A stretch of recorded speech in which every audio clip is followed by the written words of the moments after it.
Bonjour, bienvenue à l'Atelier Librairie, le livre voyageur, animé par Fabienne Roch et moi-même, Bruno Lalonde.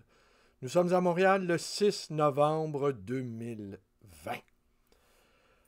Paraîtra dans les prochains jours, au Québec, un tout autre Sartre de François Noudelman, paru chez Gallimard.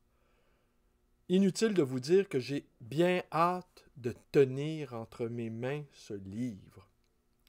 J'ai dit dans plusieurs vidéos, j'ai dit ailleurs et dans plusieurs vidéos, et je le dis encore à ma librairie, à quel point Sartre a été important dans mon rapport au monde.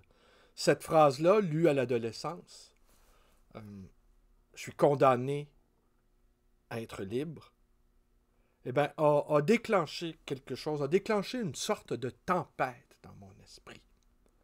Mais pour en revenir à l'ouvrage de François Noudelman, que par la force des choses, je n'ai pas encore lu, ce que j'ai cru comprendre cependant, c'est que la lecture de La nausée, lecture qu'il a fait à son adolescence, l'a bouleversé.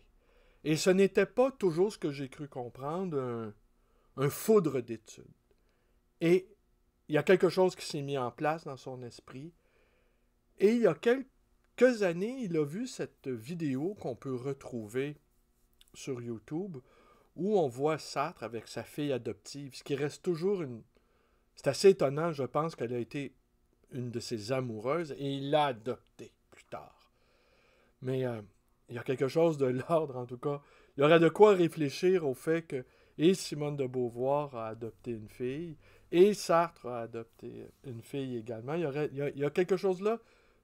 Et les deux, en fait, ont choisi bien, plutôt, à ce que j'en constate, euh, des gens qui ont pris bien soin de leur héritage intellectuel, de leur patrimoine littéraire, qui est extrêmement riche, extrêmement abondant, malgré l'espèce de déshérence dans laquelle, en tout cas, le travail de Sartre est entré. C'est une totale injustice, selon moi. Et on ne le lit plus beaucoup. Ce que je crois comprendre, c'est que les tirages de La nausée sont extrêmement faibles, tandis que ceux de L'étranger de Camus, parce qu'on passe notre temps à les opposer l'un l'autre, eh bien, sont assez révélateurs du discrédit dans lequel est rentré Sartre. Alors, Noudelman, cette vidéo-là où on voit Sartre interprétant une partition de musique accompagnée de sa fille adoptive, euh, lui a fait comme prendre conscience que Sartre n'était pas qu'un philosophe, un écrivain engagé, qu'il avait... mais ça, on le savait. Je veux dire, ça m'étonne un peu parce que quand on lit les témoignages de Simone de Beauvoir ou qu'on lit les diverses personnes qui ont écrit, qui ont connu Sartre dans une certaine intimité, un tempérament volontaire, un peu dépressif. Hein. On connaît le fameux épisode où il a pris de la mescaline et il s'est retrouvé pourchassé par des homards. On connaît, on connaît sa grande capacité à boire. On connaît l'épisode où il a écrit l'idiot de la famille en se gavant d'amphétamine, benzédrine, si ma mémoire est bonne. Alors ça, c'est un personnage complexe qui avait délaissé, d'une certaine manière, en quelque sorte, la littérature, ou en fait qui lui a donné, qui a voulu mettre l'engagement politique au-dessus de la littérature, ce qui est une des raisons pourquoi on ne le lit plus guère aujourd'hui. Alors aujourd'hui, je vais, fidèle à mon habitude, improviser quelque chose, suite à ce que moi je vis comme libraire. C'est-à-dire, on me demande souvent c'est quoi qui m'intéresse le plus dans les livres. Et invariablement, je réponds, moi ce que j'aime le plus, c'est la littérature. Mais qu'est-ce que la littérature? Sartre a écrit un ouvrage là-dessus. Un ouvrage qui est pratiquement incompréhensible pour les contemporains. Mais qu'est-ce que la littérature, pour moi, Bruno Lalonde, libraire à Montréal? Je me situe. Hein? De quel lieu parles-tu? Cette question qu'on nous posait régulièrement, qui était posée à des gens qui se piquaient de réfléchir. Mais qui ne réfléchit pas? Réfléchir contre soi, hein? Quel est le défi qui nous est lancé? Alors régulièrement, on me demande, régulièrement, on me demande des titres. Alors, je suis rendu aujourd'hui, sur mes rayons, à conseiller des livres que je n'ai pas lus. Alors, comment je fais ça? Parce qu'il y a des livres sur mes rayons que j'aurais envie de lire, que je ne lis pas parce que je suis happé par d'autres lectures. Et c'est ça aussi. Qu'est-ce que la littérature? Je répondrai tout de suite, c'est la liberté. C'est la liberté. C'est la liberté, c'est la capacité d'aller puiser dans des textes vivants des raisons de se battre au quotidien avec la complexité du réel.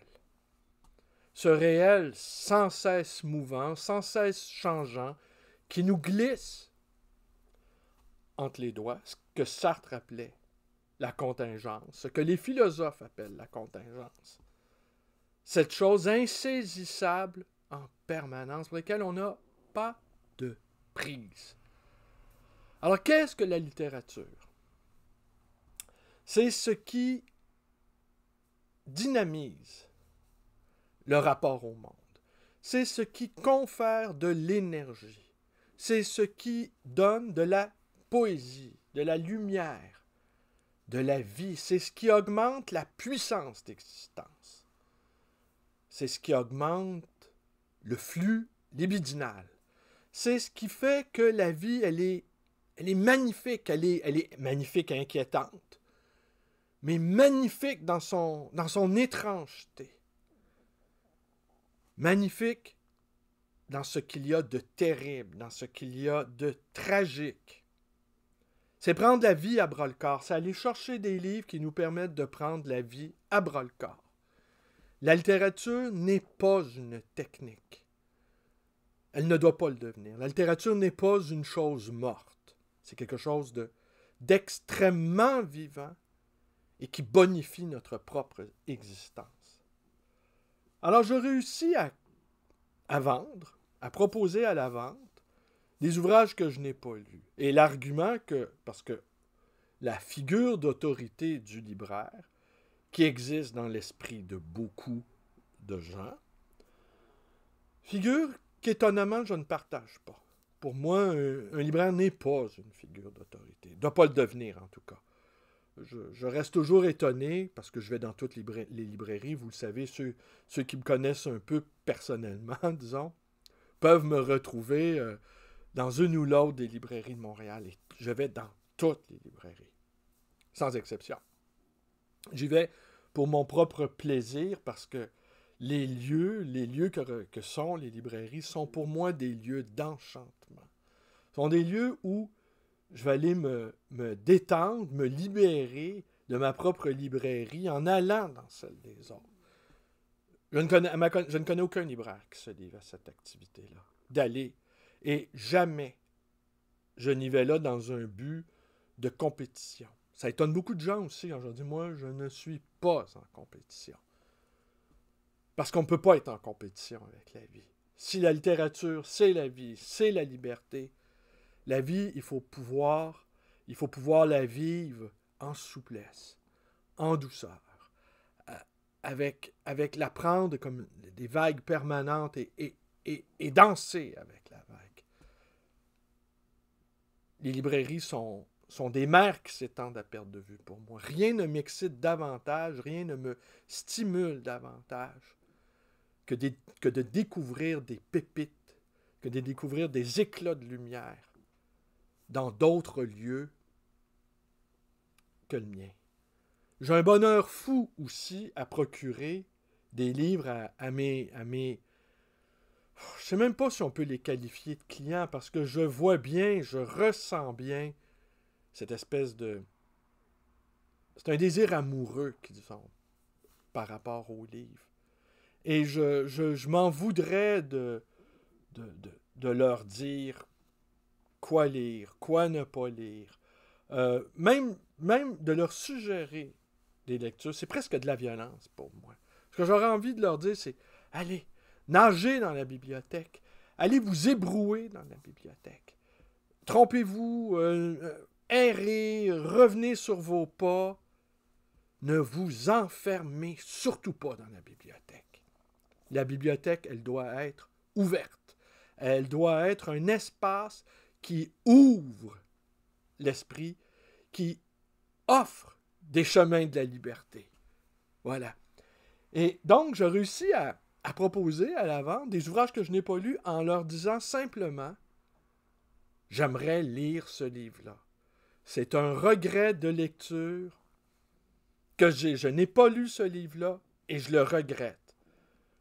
Mais j'ajoute toujours aussi que je suis mon désir.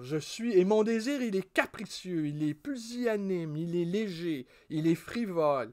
Il me mène. Mon désir mène mon esprit. Et tant et si bien que parfois, on me demande ce que je pense de tel auteur. Des auteurs que parfois je n'ai pas lus non plus. Je me garde bien de les décourager. Je me dis, c'est un chemin que je n'ai pas envie d'emprunter, à tort ou à raison. Je n'ai pas envie d'aller là, pour l'instant du moins. Peut-être qu'il y aura un rendez-vous qui va se faire, parce que les livres aussi, c'est aussi des rendez-vous. Il y a des rendez-vous qui n'auront jamais lieu, pour toutes sortes de raisons. Et les livres aussi, les livres qui nous intéressent, les livres vers lesquels on est porté, ce sont des livres qui ont notre visage. Ce sont les livres qui nous ressemblent, au fond. Et c'est peut-être que là, je pourrais me rattraper en disant peut-être que la littérature n'est pas une technique, mais c'est peut-être un apprentissage de la connaissance de soi. Peut-être. On entend souvent dire aussi qu'elle est parfaitement inutile, la littérature. Et les choses inutiles nous sont nécessaires. C'est dans leur inutilité même qu'elles nous sont capitales. Peut-être. Mais peut-être aussi ces choses-là inutiles qui nous donnent l'élan, qui augmentent notre élan vital, qui augmentent notre imagination active, on aurait pu dire Bergson, on aurait pu dire Bachelard, ne sont pas des choses inutiles. Peut-être elles nous sont nécessaires, comme l'eau, l'air, la nourriture. Alors oui, tant et si bien que je réussis à convaincre des gens, je leur dis, je n'ai pas encore lu ce livre-là, mais ça, c'est un livre que j'aurais envie de lire. Alors invariablement, les gens s'en portent acquéreurs. Ils achètent, ils se portent à acheter des livres, je ne sais même pas si on peut dire ça, mais enfin, ils se portent acquéreurs en échange de quelques dollars. Ils échangent une partie de mon propre désir inassouvi. Ils achètent un chemin, ils achètent un élan de désir qui n'est pas encore accompli, mais qui se propose, qui s'offre. Alors, et toujours aussi, je leur dis, quand ils achètent un auteur ou un titre que je n'ai pas lu, mais que j'aurais envie de lire, eh bien, je leur demande de revenir m'en parler. Et parfois, ils reviennent m'en parler. Et là, je reçois parfois leur enthousiasme, parfois également leur déception. Mais être déçu c'est pas grave en littérature. Comme la littérature, c'est une école de liberté, alors on peut être déçu et ça n'a aucune espèce d'importance. Être déçu fait partie de l'exercice de la liberté, de la nécessaire liberté. Être ravi, être content, être satisfait d'avoir trouvé quelque chose sur soi-même à l'intérieur d'un livre, c'est une grâce, c'est un bonheur. Alors il arrive donc qu'on revienne me voir et que tout à coup on me dise « Ah ben vous devriez y aller dans votre désir. Vous devriez le lire, cet ouvrage-là. Vous nous avez donné à lire, vous nous avez proposé quelque chose, vous nous avez tendu une perche, eh bien, saisissez-la, cette perche. N'hésitez pas, allez-y, jetez-vous dans ce livre-là. » Mais déjà arrivé aussi contaminé par cet enthousiasme-là, de le faire. De dire, bon, ben, très bien, je vous promets, je vais lire le livre que je vous ai conseillé de lire, que je n'ai pas lu, je vais le lire. Et ils reviennent me voir. Alors, l'avez-vous lu, ce fameux livre? Oui, et c'était un livre important. Merci de m'avoir convaincu de lire le livre que je vous ai proposé à lire parce que je ne l'avais pas encore lu. C'est en ce sens-là aussi que cette pandémie qui est, disons-le franchement, une apocalypse, c'est-à-dire, que veut dire apocalypse, apocalypsis, qui est un temps de révélation où tout ce qui était caché tout à coup apparaît, tout ce qui était dissimulé nous saute aux yeux. Alors, les librairies, soudainement, acquièrent une importance, parce que ce sont des lieux d'humanité. Ce sont des lieux de liberté, ce sont des lieux de sérénité aussi. Je ne mets jamais de musique dans ma librairie. C'est pas tout à fait vrai. Il y a quelques jours, lundi, je n'avais aucune envie de travailler. Puis on a travaillé fort, Fabienne et moi, dans les 3 derniers mois. On a travaillé fort parce que ça roule beaucoup. Et donc, mais ce lundi dernier, peut-être c'était à la veille des élections américaines ou la pleine lune, la fin de semaine avant, le fait que d'écouter de la musique, de la musique rock. Il n'y avait pas de clients. Il y avait pas de clients. Et quand les clients arrivaient, bon, ben, j'arrêtais la musique. Mais j'avais pas envie, j'avais aucune espèce d'envie de travailler. Alors, je n'ai pas travaillé, en fait. J'ai occupé les lieux, j'ai écouté de la musique, mais je n'ai pas travaillé. Mais les librairies, donc, vous disais, sont devenues des lieux d'humanité. Sont devenues des... Et c'est ce que cette pandémie-là révèle aussi, c'est qu'on va avoir besoin d'espace de liberté. On va avoir besoin d'endroits où l'esprit peut se ressourcer, s'arrêter. On va avoir besoin de halte. On va avoir besoin d'endroits où on va pouvoir penser autrement. Penser autrement pour pouvoir vivre autrement. Les livres ne sont pas un passe-temps. La littérature n'est pas un passe-temps. S'adonner à la pratique de la littérature, c'est un mode d'être. C'est un mode d'être qui se conjugue à l'impératif de la liberté. C'est en ce sens-là que nous sommes dans des temps sartriens. Hein? Sartre il disait que nous n'avons jamais été aussi libres que sous la période de l'occupation. Parce que la marge de liberté qui est contrainte par des événements extérieurs difficiles, violents, dans le cas de la Deuxième Guerre mondiale, oblige à la responsabilisation, à une responsabilisation accrue qui est le nécessaire penchant de la liberté. Pas de liberté sans augmentation de la responsabilité. Nous ne sommes pas libres de ce qu'on a fait de nous, mais nous sommes libres de disposer de ce qu'on a fait de nous. C'est le genre de réflexion qui peut bouleverser un adolescent sans repère. Je ne suis pas libre d'avoir les parents que j'ai eus, je ne suis pas libre d'avoir grandi dans l'univers dans lequel j'ai grandi, je ne suis pas libre du conditionnement social que j'ai subi, mais je suis libre d'en faire ce que je veux. Et ça, c'est fondamental. Et la littérature, je me répète, ce sont des vitamines pour augmenter sa vitalité, pour augmenter sa puissance de liberté. Alors, ce n'est pas vrai, elle n'est pas inutile. Ce n'est pas une passion inutile. C'est une passion qui nous est nécessaire. Alors, comme libraire, j'offre sur le monde, sur la rue Bélanger, dans la ville de Montréal, j'offre un lieu où les esprits assoiffés de sens, assoiffés de poésie, assoiffés, peut-être pas de réponses, parce que parfois, il y a plus de questionnements sur les rayonnages que de réponses. Mais je les vois, ces gens-là, qui sont en quête de quelque chose. Et cette quête-là, c'est ce qui nous, c'est ce qui nous, c'est ce qui nous rassemble. Fabienne, qui a beaucoup d'esprit, vous n'en doutez pas, me dit, au fond, ta librairie, c'est ton église. Hein? Ouais, c'est ton église. Et parfois, on vient parce que t'offres des prêches. Certaines personnes qui m'apprécient moyennement disent de moi que j'ai un côté curé. C'est sûr, offrir des homélies comme ça sur YouTube, des homélies improvisées de surcroît, parce que j'adore l'improvisation. Je me suis aperçu aussi que quand je me mets à trop réfléchir, je réfléchis à côté.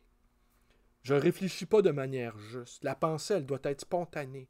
Elle doit fuser pour atteindre la cible. Et quand on commence à prendre toutes sortes de précautions oratoires, soit pour ne pas déplaire, soit pour ne pas heurter, ce qui sont des bonnes raisons, hein? Blesser les gens, c'est pas une bonne idée. Mais non plus, il ne faut pas s'en priver si on juge que le monde des pensées, eh bien, ça ne tue pas. Les idées ne tuent pas. Certains peuvent tuer pour des idées. Mais à ce moment-là, il faut pouvoir se défendre, non pas nos idées, mais défendre sa peau. Si on est prêt à tuer pour des idées, là, mais ça souvent genre, on peut l'entendre. Ah ouais, moi je suis prêt à mourir pour mes idées. C'est même pas ça la question. Il y a des gens qui sont prêts à te tuer pour tes idées. Et ça, c'est un vrai problème. Soit tu es prêt à mourir, si tu es prêt à t'offrir en sacrifice pour les idées des autres, ben il y a quelque chose qui ne fonctionne pas. Là. Que tu es prêt à ne pas mourir pour ne pas te laisser. D'abord, que tu es prêt à ne pas mourir, point, c'est la base. Alors qu'on laisse planer une menace sur ta sécurité, sur la sécurité physique, à cause de conceptions métaphysiques ou religieuses, c'est là qu'il faut dire non, stop. Pense et crois ce que tu veux, mais tu ne feras pas peser sur moi une menace quant à tes conceptions de l'existence. Et c'est là que, comme le rappelait Junger, Ernst Junger, qui s'y connaissait en guerre, toutes les guerres, au fond, sont des guerres de religion. Des guerres métaphysiques pour une conception de l'homme. Et la liberté, eh bien, beaucoup ne supportent pas cette idée-là. Beaucoup ne supportent pas la liberté des autres. Et c'est en ce sens-là aussi que la littérature, c'est une grande école. Mais ce n'est pas une technique. Je me permets d'insister. Et c'est pour ça aussi que tout un pan de la critique littéraire, c'est important d'être capable, évidemment, de situer un texte, de lui découvrir ses généalogies, de découvrir ses influences, de découvrir ce qu'il y a de neuf dans sa proposition. C'est important de pouvoir le faire, mais c'est un méta-plaisir. C'est un plaisir qui s'ajoute à un autre plaisir. C'est un raffinement, au fond, du plaisir. Mais ce n'est pas là tout le plaisir. C'est un ajout au plaisir. Un ajout dont on peut même se priver, à la limite. Mais il y a des gens dont c'est le métier, dont c'est la pratique professionnelle, de décrypter les textes dans tout ce qu'ils ont de leurs tenants et de leurs aboutissements. Ça peut être un plaisir aussi de lire ça. Ça peut être même un plaisir, un grand plaisir même. Il y a des critiques, parce que là, on revient sur la notion de critique, il y a des critiques qui sont d'authentiques écrivains aussi. Il y a des critiques qui ne font pas que donner à lire aussi, qui augmentent cette puissance d'attraction, de séduction de la littérature. Mais on n'est pas obligé d'aller là. Et on n'est pas obligé d'aller là si notre esprit nous porte vers des échafaudages subtils, des constructions savantes. Eh bien, il faut y aller, si tel est notre désir, si tel est notre élan nous porte vers cela. Mais à mon sens, ce n'est pas le but premier de la littérature. La littérature doit être enracinée, doit être un élément fondateur et pas que fondateur, mais un élément qui nous apporte, qui nous emporte, doit être une augmentation de notre puissance d'existence pour pouvoir affronter avec peut-être plus de sérénité, parfois avec plus de courage, la complexité du réel, l'infinie complexité du réel. Est-ce que j'avais d'autres choses à vous dire là-dessus sur les livres que je propose, qu'on achète parce que je ne les ai pas lus? Parfois, on me demande aussi, tenez, on me demande qu'est-ce que vous avez aimé? Et qu'avez-vous à nous proposer dans ce que vous avez aimé? Eh bien, ici, vous le savez, c'est une librairie d'occasion et d'anciens. C'est-à-dire, je n'ai pas de représentant.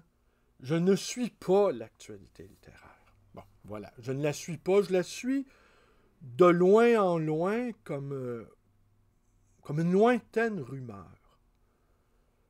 Ce n'est pas mon métier que d'être à jour. Ce n'est pas mon métier, ce n'est pas dans ma pratique. Je sais que certains auteurs marchent plutôt bien. La preuve, on m'en propose souvent. Il y a des...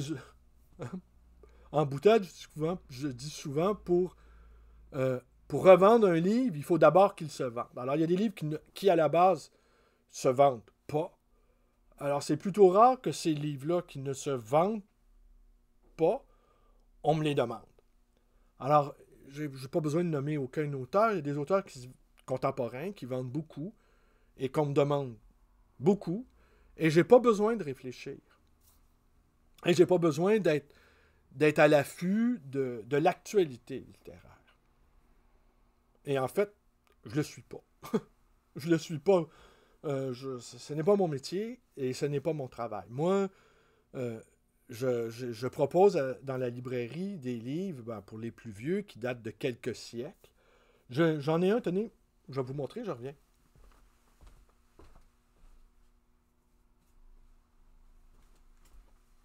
Alors, ce qu'on appelle la bibliothèque bleue, tenez, je vous le montre à l'écran, c'est un des tomes de Rabelais. Alors, c'est publié, on les proposait à 25 centimes, et ça date de 1878. Tenez. Ouais, c'est 50$ pour les 5. Alors, 1878, je vends donc ça revient à 10$ pièce. Et c'est ce qu'on appelle la bibliothèque bleue, ce sont les ancêtres du livre de poche. Alors, le livre de poche n'a rien inventé. Il a réinventé, il a remis au goût du jour, mais voilà. Ce sont les... Et ces livres-là, c'est mon confrère, René, qui n'écoute pas mes vidéos, je pense, qui me les avait proposés il y a... ça doit faire à peu près 20 ans. J'en avais le triple, il m'en reste le tiers. Et je le vois bien chez beaucoup de jeunes, surtout. Je vois ça, 1878.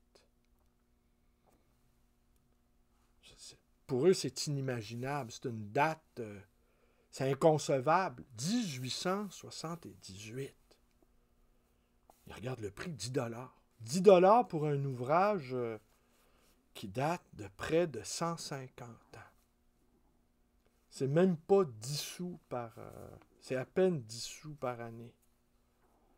Et cet ouvrage-là 150 ans plus tard, il est là, sur un rayon. Et probablement, vu son état, il va être là encore dans 100 ans. Peut-être un autre libraire en 2220 va offrir les 5 tomes de Rabelais. Peut-être à 50 $ encore, ou 100, ou 150. Ça m'étonnerait que ça suive l'inflation. D'ailleurs, ce n'est pas le cas. C'est un objet qui ne cesse de subir la déflation. Mais ça demeure un objet de désir, vous voyez? Alors, un objet qui provoque l'enchantement. C'est là où se situe ma pratique de libraire. C'est d'offrir des objets qui apparaissent presque intemporels, qui échappent au temps, qui échappent aux modes. Et ça, quant aux modes littéraires, déjà, j'en ai vu passer quelques-unes. J'ai vu quelques gloires, j'ai vu des Nobel finir dans le bac à recyclage. Ce qui est une extrême leçon de modestie aussi. J'ai vu des auteurs portés au nu. On ne se souvient même plus de leur nom. Ils ne sont pas au purgatoire nécessairement. Parce que le purgatoire, en dessous du purgatoire, il y a les limbes. Tu n'existes plus. C'est pas un passe. Le purgatoire, c'est un passage. Tu peux y rester très très longtemps et même faire fortune au purgatoire. Mais les limbes, c'est définitif. Tu ne reviendras plus. Tu ne entreras plus les rayonnages de quelque librairie que ce soit. C'est fini. Tu n'as jamais existé. C'est ça, les limbes. Et puis l'enfer, l'enfer pour un auteur, j'aurais envie de dire un auteur qui ne convoite pas l'enfer, a toute chance d'aller s'étioler dans les limbes, d'aller se dissoudre dans le néant. Les places avantageuses qui sont en enfer, d'ailleurs, je vais conclure là-dessus avec... J'ai lu avec Julien Green. Hein, on vient de sortir chez Bouquin. J'ai lu la critique dans Libération de Philippe Lançon qui a écrit un livre gigantesque. Lambeau est un livre gigantesque sur la littérature. Ce n'est pas un livre sur les attentats de Charlie Hebdo dont il a miraculeusement survécu. C'est un livre sur la littérature. Et le lambeau, ça peut évoquer évidemment le lambeau de chair, mais ça peut évoquer aussi le lambeau qui reconstruit. Et c'est...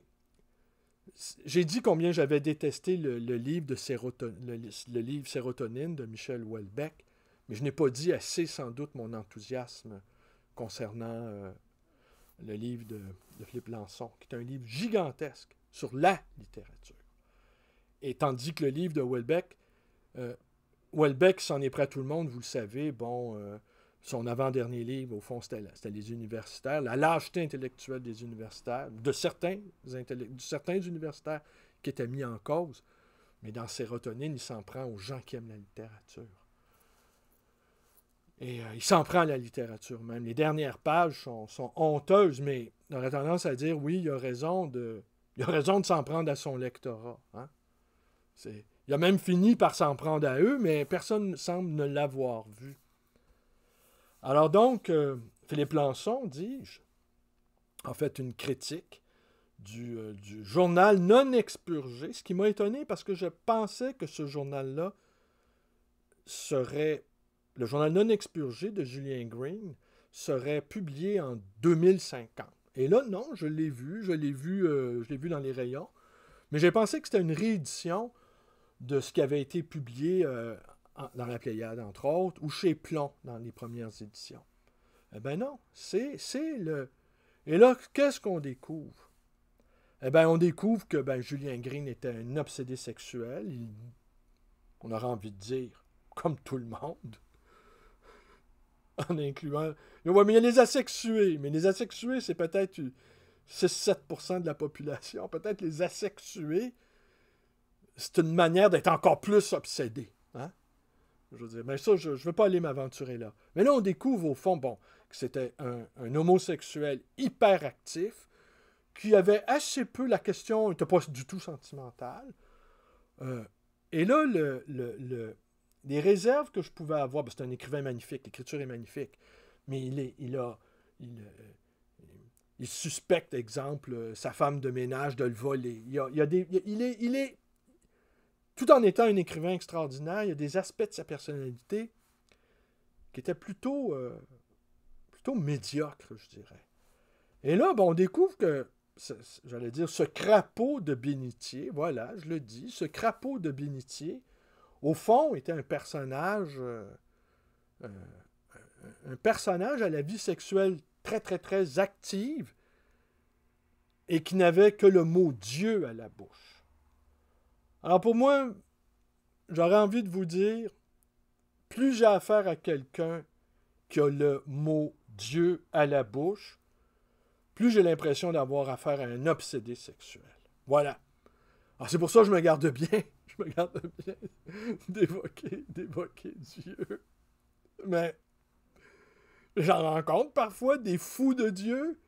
Et pour moi, dans mon esprit, ça fait tilt. Ça y est, un obsédé sexuel.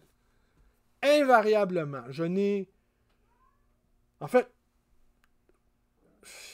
Alors peut-être c'est ça aussi, être intéressé par Dieu, au fond. C'est Dieu qui est un extrême objet de désir impossible à saisir. Peut-être cet impossible, cet obscur objet de désir qui est Dieu. Peut-être, au fond, il y a, dans cette quête-là, dans cette recherche de Dieu-là, il y a un investissement libidinal considérable. Mais peut-être pour un authentique, est-ce que Julien Green était un authentique libertin? En tout cas, dans sa pratique, assurément. Dans sa discrétion, il était plutôt un bon bourgeois des familles, ayant en tête le souci de respectabilité. Et on l'imagine dans son église, priant Jésus et après. Et là, on découvre aussi, ça, on n'était pas très étonnés, mais on découvre que certains écrivains qui avaient refoulé leur homosexualité, en tout cas, c'est ce que nous dit l'article de Philippe Lançon. Moi qui l'ai lu, le journal au complet non expurgé, je vous dirais, je me doutais donc de ça. Est-ce que j'ai envie de lire des descriptions qui n'en finissent plus, d'enculades, de fellations, d'orgies diverses? Un vieux lecteur du Marquis de Sade, haussement d'épaule. Sade nous aura guéris de ça, hein, au fond. Sade nous aura guéris de l'obsession sexuelle, j'aurais envie de dire. Je pense que je ne le lirai pas. Je me contenterai finalement de ce qui a été publié il y a déjà une cinquantaine d'années, soixantaine d'années. Je pense que la première édition date des années 50. Je me contenterai de l'expurger. Voilà. Mais je m'en doutais. Je m'en doutais que les zones d'ombre étaient nombreuses chez Julien Green. Ce qui fait de lui aujourd'hui, j'ai peine à croire qu'il avait pu réfléchir à tout ça. Mais ce qui fait de lui un écrivain extrêmement moderne. Et dont la modernité nous aveugle. Je pense que je vais arrêter là-dessus. Je vous parlerai des livres que j'ai aimés la prochaine fois, peut-être demain. Je vais vous parler des livres que j'ai aimés qu'on ne retrouve jamais dans ma librairie. C'est ça l'affaire aussi. Il y a des auteurs que j'aime, je les ai pas dans ma librairie. Alors ça aussi, que me conseillez-vous? Souvent on me demande, on fait appel à moi, le grand, le petit curé de sa petite église, pour offrir des livres que je les ai pas. Alors, voilà, c'est pour ça aussi que je propose des choses que j'ai envie de lire. Écoutez, après 40 minutes, je pense que le compte est bon. Je vous remercie d'être avec moi. Je salue mon ami qui est en Auvergne, le Puy-de-Dôme. Quel endroit extraordinaire. L'Auvergne, c'est un des endroits... La France, hein? Je ne commencerai pas sur la France, ce pays infiniment complexe. Très certainement le pays le plus complexe en Occident. Sa position géographique, son histoire, l'instabilité de ces divers régimes politiques qui, en alternance, passent de la révolution à la contre-révolution, première, deuxième, troisième, quatrième, cinquième république. Ce pays, au cœur de l'Europe, influencé par l'Italie, influencé par l'Espagne, influencé par l'Angleterre. Ce pays aux prises avec des problèmes d'une complexité inouïe intellectuellement. Un pays extrêmement courageux. Un pays, tous les... je conclus vraiment là-dessus. Il y a des Québécois qui adorent la France, ne vous y trompez pas. Il y a des Québécois qui aiment la France d'un amour physique. C'est mon cas. Merci, bonne journée à tous.